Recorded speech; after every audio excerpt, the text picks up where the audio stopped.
Annie stopped the car on our way to get our marriage license and argued on the phone with her ex for 4 hours. For those 4 hours, I just watched her. She was angry, impatient, laughing bitterly, accusing, and even crying but couldn't hang up the phone. So I decided to break up with her. She moved her phone away and looked surprised. Why? He's the one who keeps bothering me. I said, because being able to be bothered is a form of indulgence itself. After we announced we were getting the license, Annie started acting weird. There were more late nights at work, her phone rang a lot, and she wouldn't answer it. She'd just sit there blankly as it rang. A man's intuition is always on point. It's Charles, right? Annie's first love, her ex. She gave a bitter smile. I can't hide anything from you. Ever since he found out we were getting married, he hasn't stopped. I looked up, invite him out, make it clear and end it for good. Annie naturally turned off her phone. There's no need. I have nothing to say to him. Annie was lying. The dusty tablet at home was still logged into her college social account. She and Charles had been in constant conversation since last week. Of course, it was Charles initiating everything. He was persistently reaching out, reminiscing, tearfully apologizing, begging to get back together. Annie kept rejecting him, even lashing out angrily. Her messages seethed with unspoken resentment. With me, she was always calm and gentle, never even raised her voice. I thought that showed her love for me, but now it seems I was mistaken. I was zoning out when a new message notification suddenly popped up. Annie, let's meet one last time, to give our past some closure. My heart twisted tight. A few minutes passed, and Annie didn't respond, which made me feel a bit better. However, Charles's next message came soon after. At our old spot where we first met, Ross Park. The next second, new messages flooded the chat box. Charles, how dare you say you love me? You even got the place we first met wrong. It wasn't the park. Not the park. It was the cafe next to the park. How many times do I have to tell you this for you to remember? You never pay attention to us. Through the screen, I could sense Annie's breakdown. The bedroom door opened. Annie came in looking as usual, opened the closet, and got ready to change clothes. Her eyes were a bit red. I have to go out. There's an unexpected inspection from headquarters. I put down the tablet and nodded quietly. She leaned over, her warm lips pressed against my cheek. Wait for me to come back. I watched her leave. Maybe she didn't even realize it herself, but out of all her colorful clothes, she chose the only light blue one. That's Charles's favorite color. Rationality is one thing, but emotions are another. I found myself already at the cafe before I realized it. Through the semi-transparent screen, Annie and Charles were right in front of me. He sat next to Annie, familiar and at ease. He asked, "You still drink Americano, no sugar?" Annie sat upright, expressionless, her jaw tight, but she said, "If you have something to say, say it." Charles glared at her. "Can't I just see you for no reason?" He switched the Americano to grapefruit juice. "I don't like you drinking Americano. It tastes bitter when we kiss." She looked up, her face angry. "What do you want?" Charles stubbornly confronted Annie, his eyes getting red. Annie looked painfully back at him. Hidden emotions erupted like a fire beneath ice. In a sudden moment, Charles pulled Annie into his arms. "What do I want?" "I want you. I want you, Annie. I just want you. Let go." Annie shouted. Charles shook his head and started kissing her wildly. She pushed him away, but he came back over and over, until tears fell from Charles's eyes. "Annie, how can you be so heartless? It hurts me. Don't you love me anymore?" Seeing the tears, the air in Annie's tough armor seemed to leak out a bit. She lifted her hand, gently stroking Charles's hair. With a painful yet doting sigh, "Charles, you can't be like this. I'm getting married." Suddenly, I couldn't breathe. Could she actually remember she's getting married? Charles shook his head. "Without a license, we're not official. I still have a chance." He arrogantly hugged her waist, the other hand on her head, fiercely biting her lips. A sweet taste. He smirked proudly. Annie was stunned, then came to her senses, furrowed her brow, and growled, "Get away from me." "I won't." Charles raised his brow angrily. You're mine, only mine. You promised. You can't go back on your word. I didn't know what Annie was thinking. I just saw her staring into a corner, and after a long while, she uttered each word with both anger and grievance. I went back on my word, but you were the one who left me first, Charles. You didn't want me. What are you doing now? Are you playing with me? Charles really was the one who left Annie. 3 years ago, I witnessed their breakup. Back then, Annie was struggling with her startup, broke, chasing investors for funding. I had just graduated, got a good role because of my skills. My boss liked to bring me to networking events. When I met Annie, she was rejected outside our private room. There were project plans scattered everywhere, a manager's footprint on them. I didn't pay much attention. Lots of people struggle with startups. Who was I to feel sorry for others? After the event ended, I noticed her again. She was alone at the bar, disheveled, drinking one glass after another. Soon, a tall, handsome guy walked in. He snatched the drink and tossed it in her face. Annie, look at yourself. What a mess. That was Charles's style, loving fiercely, but just as ruthless when he stopped. Annie gave a bitter smile, reaching out her hand, like she was asking for a hug or comfort. Charles stepped back. Let's break up. He didn't even give her a chance to fix it. Don't talk about making a comeback. We don't have much time in our youth. I can't stick around waiting forever. Plus, I got the chance to go abroad. I have to take it. A clean break. She said it and turned away. And then, it's my story with Annie. Being in the same circle and alumni made getting familiar a natural thing. First, we just nodded to each other. Later, we became friends who'd grab a meal or catch a movie together. Sometimes she'd gaze at me, complimenting, Justin, you've really got the nicest vibe, such a breath of fresh air. She'd lean casually against the balcony railing, her white blouse catching a breeze, like it held onto March's early warmth. Very alluring and a bit dangerous. But I'm not still pining over my first love. We got along casually. I admit I liked her look, but that's it. Nothing more.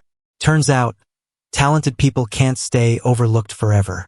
The second year Charles was away, Annie snagged over $300 million in investments. The investors knew marketing. She was stunning and a tech wizard. Both she and her company hit it big. One night, she suddenly called me. Straight to the point. Justin, want to invest a little? What? Sounded like a joke. In my company, of course. Or, if you want, you can invest in me. I chuckled. The stars were sparse outside. Her tone got serious. The company's doing well. We're getting more funding next month. We're going public next spring. Join now and you're in as a founding partner. Easy money's in front of you. You'd be a fool not to take it. Equity for skills, part-time PR work, sound good? She let out a soft laugh, her voice wrapping itself in the spring breeze. Enough. Enough to buy all of me. On the night NASDAQ rang in, Annie held a celebration party. She and her founding partners drank and reminisced about the reckless college days, the grind of getting investments, and the struggle to create products. But they all avoided mentioning Charles. Champagne gone. Everyone was tipsy. Someone spoke up. Annie, bet you Charles will regret it when the IPO news hits tomorrow. Annie paused for a moment. Someone deflected. Why bring him up? Out of things to say? Drink up. Annie laughed it off. No worries. I don't care. There's nothing between us anymore. Her tone remained as calm as always.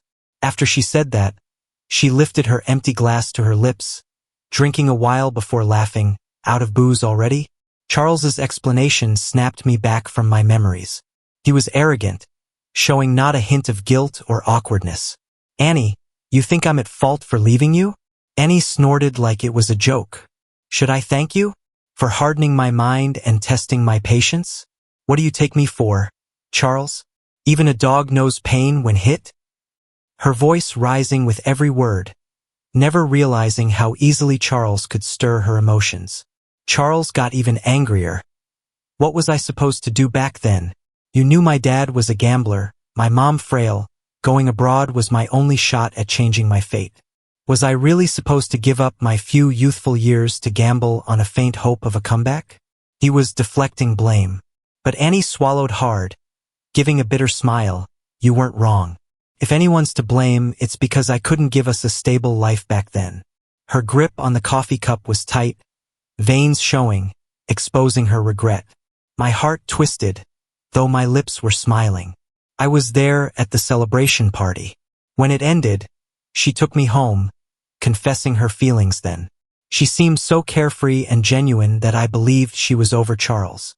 Plus, she listed me as a founding partner, so I said yes to dating her. Looking back, signs were always there. Like the beer she wanted that night, cheap, like what she drank the day Charles left her. Even with her success, champagne and roses at her fingertips, she still held on to that cheap beer and that insecure love. Charles shook his head. I don't blame you. I love you. Annie frowned. Don't say that. I'm engaged now.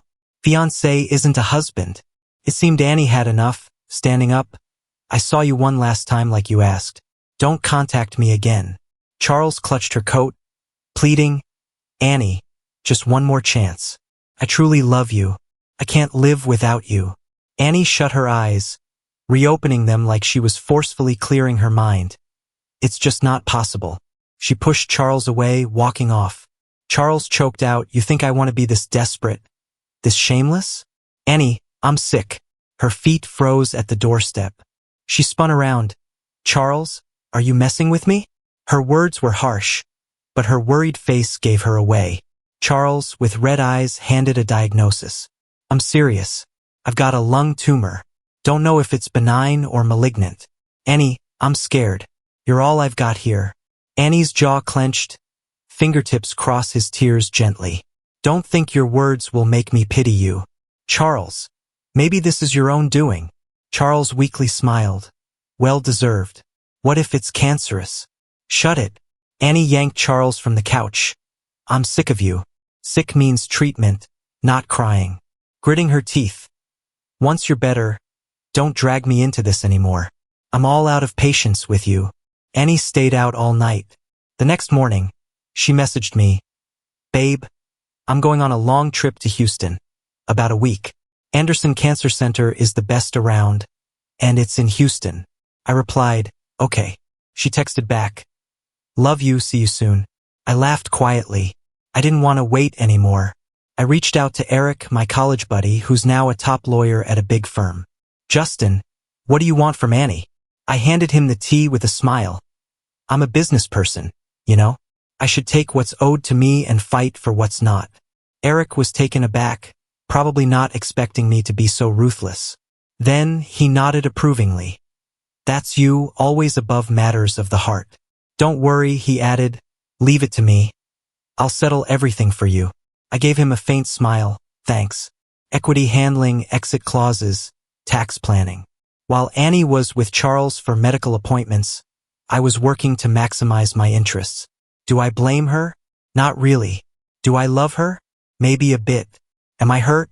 Well, I'm not emotionless. 3 years of feelings don't just vanish. But life's a vast wilderness, and I'm beautiful and wealthy. Why trap myself in a love triangle mess? I was just about to wrap everything up when Annie came back. She seemed shattered, and the first thing she did was hug me tightly.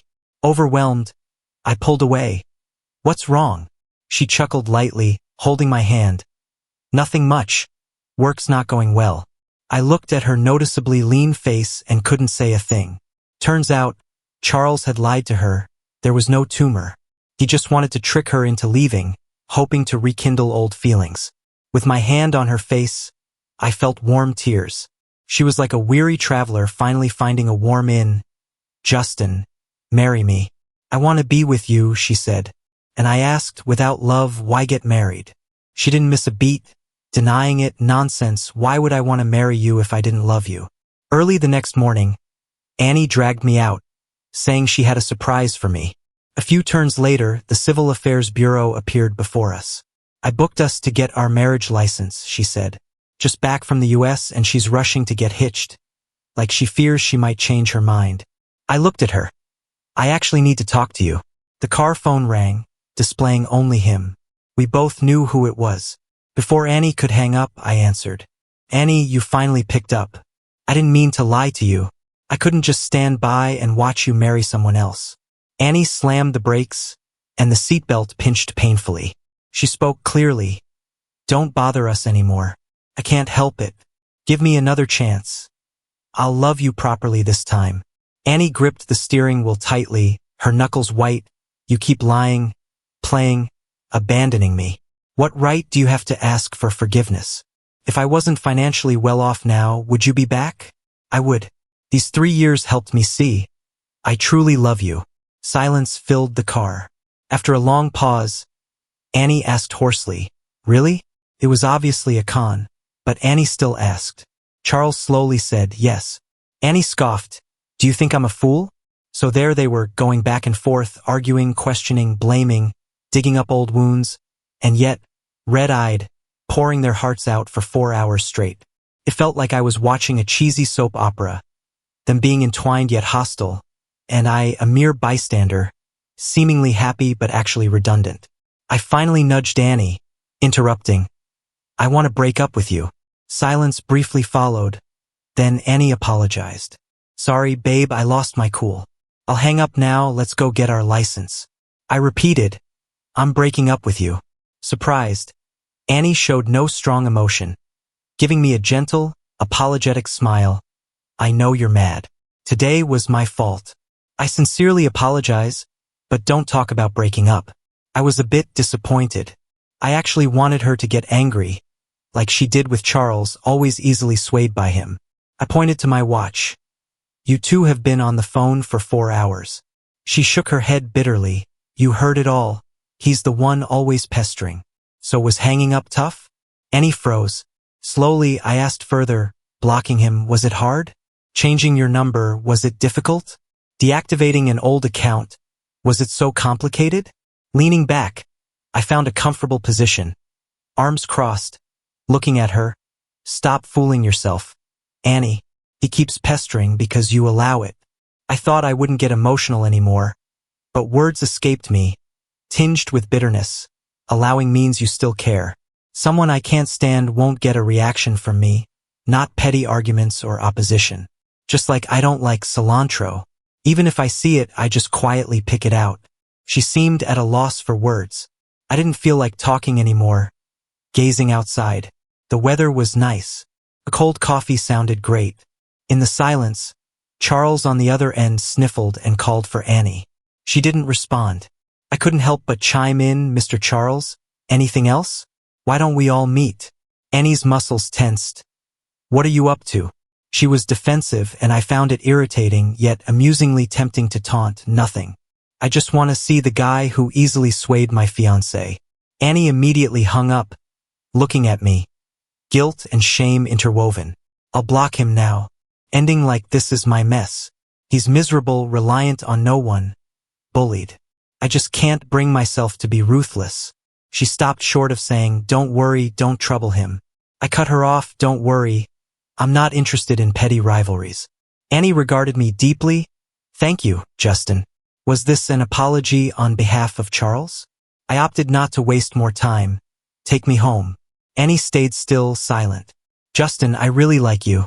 She said it genuinely, and I believed her. We always enjoyed easy, pleasant times together. Singing, she'd naturally join in. A movie I'd half seen, she always happened to have watched too. Looking outside, she murmured, with him, I'm always angry. My emotions surge constantly. I want to leave him but can't let go. When I see him, I'm at a loss. But you're like a holiday. Being with you feels comfy. Like being recharged. She continued. Compliments feel nice regardless. I grinned, nodding. You like me because I'm a great person. I paused, holding back any tremor in my voice. But you love Charles, even if he's a bad person. See, that's the difference. I swung open the car door, and there it was, a wide boulevard shaded with trees. But then Annie grabbed my wrist. Face pale, she asked, it's impossible for us, isn't it? Even if I completely cut ties with Charles now, you still won't forgive me, right? I nodded. Right. Her pupils shrank. She pulled a ring from her pocket. I was really ready to marry you. He was just a blip. Can't we just let that go? I sighed. Even if I could. Could you? She seemed determined. I can, she said firmly.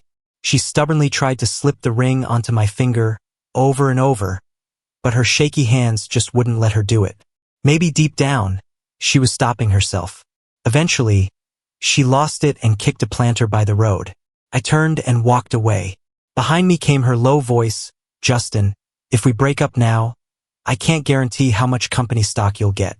I looked back, pulling out a pre-arranged stock transfer agreement and exit terms from my bag. Ms. Annie, maybe take a look at this first? She took it, her movements stiff. This is what you wanted to talk about? Yeah, I said. She chuckled scornfully. So, our relationship is this fragile? Now I can chase after Charles guilt-free. You really know how to twist the knife, huh? I can do that too. I smiled. No, that's not it. I raised my eyes, standing tall, looking at her seriously, the scene of her confessing to me overlapping with this moment. Justin, I actually liked you a lot. Now, I return the words, Annie, I actually liked you a lot. I really wanted to marry you, but you messed it all up. I wasn't sure how much of an impact that line had on her. But later, I got dozens of missed calls and violation notices. Things like illegal parking, smoking while driving, using her phone, and running red lights. Thank goodness she didn't crash my car. Otherwise, I'd have to shell out for repairs. I quickly moved out of our old place. With my past bonuses and connections, I started a small studio. Of course, I also lured away some of Annie's clientele. Can't help it, we move in the same circles. Plus, I was always in charge of PR, way better at handling people than she is. Charles heard my parting words to Annie about liking her and gave me a thumbs up. Still got the skills, huh? That one line will keep her tossing and turning for a few sleepless nights. I took a sip of red wine. I wasn't looking to unsettle her conscience. Charles stared, confused. I tried to mask my swirling emotions. I'm betting that with each bit of guilt she feels, I'll gain a bit more from the split. I laughed at myself. That's what you call squeezing out the residual value of a crappy relationship. I've wanted to break down, to endlessly cling and act out like Charles. Sadly, I never met anyone who'd indulge me like that. I won't hold out hope of meeting someone like that. I want to steer my own life and emotions. Always. The stock split process took a week. During that time, bits and pieces about Annie and Charles reached me through mutual friends. Just like I imagined, entangled and inseparable. What's that saying? Getting close to her is getting close to pain. Staying away from her is staying away from happiness. Destiny or calamity can't be resolved. If I weren't one of the parties involved, maybe I'd be all tangled up too. But as someone involved, I just saw it as a mess. I couldn't wait any longer. The studio was expanding rapidly, and I needed funds. I went straight to the office to find Annie. The secretary stopped me at the door. Mr. Justin, please relax. Ms. Annie is on a business trip, and the process is ongoing. The agreement was drawn up by a top law firm, no legal risks involved. If she agrees, please have Ms. Annie sign. If not, then we negotiate. What's with all the stalling? The secretary was left speechless. I need answers. From the office, a cold voice echoed. Justin, come in. She wasn't out of town after all. I went in business like Ms. Annie. She frowned, like she'd heard a really unpleasant word. After a long silence, she just said, yeah. When will the stock split be finalized? Busy, later. Can't wait. With irritation in her voice, it's been 3 years. And you can't wait a few days? I frowned and decided to make my point clear. Annie, don't make me hate you. With that, I left. Honestly, I was just testing, betting on my psychological read of Annie being right. She likely has a dependent personality and easily over-empathizes, always caving to Charles's cheap emotional tricks. Turned out I was right. 2 days later, Annie came to my studio in person. She looked worn out, but faint love marks were visible on her neck. Clearly, it was another rough night. Seeing my eyes wander, she explained, "Don't think too much. I didn't do anything. In fact, this whole time I've been trying so hard to push him away." I chuckled. Let's stick to business. Whatever it is, it's got nothing to do with me. I don't even have the right to explain now. she asked, a bit irritated. I aligned the pages of the contract. Do you remember where we first met? Annie frowned, seemingly confused by my out-of-the-blue question. I think? She tried to recall, at Sam's party with J Group. Just as I suspected. Wrong. Then, at the product launch, must be right this time. I gave her a look. She panicked. Wait. Let me think. It was Star Moon Bay in 2021, where you couldn't secure any funding and broke up with Charles. I gave you hangover pills then. She started to remember. My brain. Seriously? But where you first bumped into Charles, you clearly remember. It was the cafe, not the park next to it. She looked down. You checked on me? I have no interest in that. It's your old college social account logged into an old tablet at home. I found it by accident while researching something. She deflated, leaning into her chair, a look of defeat on her face. I handed her the contract. She didn't take it, but gripped my hand. Her voice choked. So, you know everything? All of it? She asked hopefully. I popped her bubble of hope. Yeah, totally. I know you've been restless since the day we decided to get our marriage license. I know he likes kissing you after you've had grapefruit juice. I know you went to Houston to accompany him for medical appointments, not for a business trip. I know you can't stand his tears. Silence spreads wide. Justin, I'm sorry. She lowers her head. I accept her apology without feeling bad about it. She explains, when I said I couldn't guarantee how much of the company's equity you'd get, it wasn't a threat. I was just thinking if using equity could keep you by my side, I would do it. She shakes her head. Pretty despicable, right? I don't hold back. Yes, very despicable. I never go easy on those who upset me. She gives a self-deprecating smile, then picks up the equity distribution contract and tears it to pieces. Before I have a chance to react, she calls in the legal team. Draft a new contract, keep everything else the same. Increase Mr. Justin's equity share by 2% from my portion. Annie's company is valued at around $150 million now, so 2% extra is an extra $3 million for me.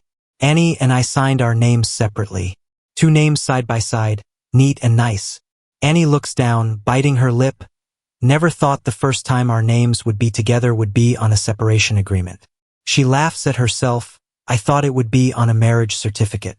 I walk her to the elevator, watching as it closes, watching her enchanting face disappear. Goodbye, Annie. I say it silently in my mind. Just as the elevator closes, a hand stops it abruptly. Annie looks at me, hopeful yet cautious. Justin, is there really nothing you want to say to me? I think about it, speaking honestly, thanks for the cash. Once the funds came through, my studio quickly got on track. What followed was endless business trips and social events. Being in the same circle, I ran into Annie quite a lot. When we met, we just nodded, no conversation whatsoever. 3 years passed quietly. Coincidentally, on a flight to Hong Kong, we were seated next to each other. Before takeoff, she was texting away, frowning more and more, filled with impatience but every message getting responses. Every chat she had, her replies were longer than theirs. Scared by her expression, the flight attendant didn't dare come closer to remind her to turn off her phone. I couldn't help but say, we're about to take off, you need to turn it off. She finally switched to airplane mode. Turning her head, weary and helpless, it's Charles. He wants me to help him buy a watch. I don't know anything about this stuff. Besides, I'm only out for the day. It's all meetings. Where's the time? I don't bother to listen, I just conclude. Fights that aren't about breaking up are just showing off your love. He's too vain. I became her emotional advisor, unwillingly. You know he's vain, materialistic, and has a bad temper, yet you love him. You know his goals and dreams are mundane and ordinary, yet you love him. You know he's second-rate, yet you love him. Annie was speechless. Maybe I owe him from a past life, here to repay him. I was blunt. I don't know about him, but you owe me. She solemnly nods, yes, I owe you. I don't want to star in some cheesy drama. It makes me get goosebumps. Enough with the nonsense. Run the company well. The more your company is worth, the more money I get.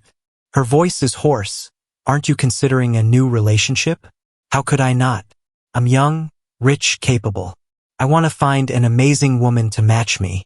If not, being single isn't bad either. Before we deplaned, she pushed her luggage, escorted me to the car. Rain was falling in the harbor area, raindrops pattering on our shoulders. The only comfort now is that I didn't leave you with emotional scars. I smiled. How could you not? Those days she was in Houston with Charles. During the day, I was busy with the equity split, and at night, heartbreak gnawed at me like a bone-eating worm, biting my insides with pain. But I was raised by my parents, educated by teachers, accompanied by friends, receiving so much love growing up to 26. How could I let a woman, a relationship, make me live or die? Life is a vast wilderness. Where have I walked so far? She brushed the moisture off my shoulder. Keep in touch. I smiled and shook my head. Let's not. If we weren't still in the same circle and possibly doing business together, I'd really want to delete and block you. Her fingers tightened. So you're never mad at me, always treating me kindly as a friend, just because we might work together in the future? I never like lying. To be honest, yes. Her hand stayed frozen on my shoulder. She didn't pull back for a long while. Justin, you're harsh. I raised an eyebrow. You'll find out later. I'm even harsher when snatching clients. My studio moved from a small office to an entire floor of a building. No news of Charles and Annie getting married. Eric got nosy. What do you think is going on with him? I was lounging on a beach chair, sneaking looks at beautiful women in bikinis. As expected, Eric asked, what do you mean? I took a sip of coconut water. An ill-fated couple, you can't get along, but you can't let go. Eric sang, torturing each other till old age. Growing old together, that's tough. With Charles's personality, it's easy to screw everything up. Anyone's tolerance has a limit. A person who clings like a parasite, endlessly troublemaking, probing, throwing tantrums won't earn more care and love from the other. Just exhaustion. Eric agreed deeply with my opinion. The year I rang the bell at NASDAQ, Annie and Charles parted ways for good. At a small auction dinner, they showed up arm in arm, but by the end, fought till the sky collapsed. Eric gave me a play-by-play from where he was, across the pond in the U.S. It was over a ring. Charles bought it at the auction and proposed to Annie right there. But Annie, being Annie, stood there stunned for a long time, then shook her head. Yes, she shook her head.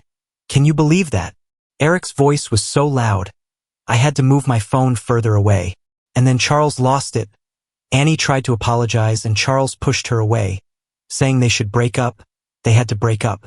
Hearing it was Charles who said break up, I even felt relieved for him. He finally let go of his obsession. A man as sunny and bright as him, why trap himself in an unhealthy relationship? Seeing I wasn't speaking, Eric suddenly sounded wary. Why so quiet? Don't tell me you're thinking about Annie? I wasn't. I looked out the window. The sun was shining, the spring breeze warm and gentle. Below, Broadway and 42nd Street stretched infinitely forward. Glowing trendy billboards lined up, 24-hour lights bright and translucent. This is the center of the world, and now it's also my center. The world is opening up to me. Why would I ever go back?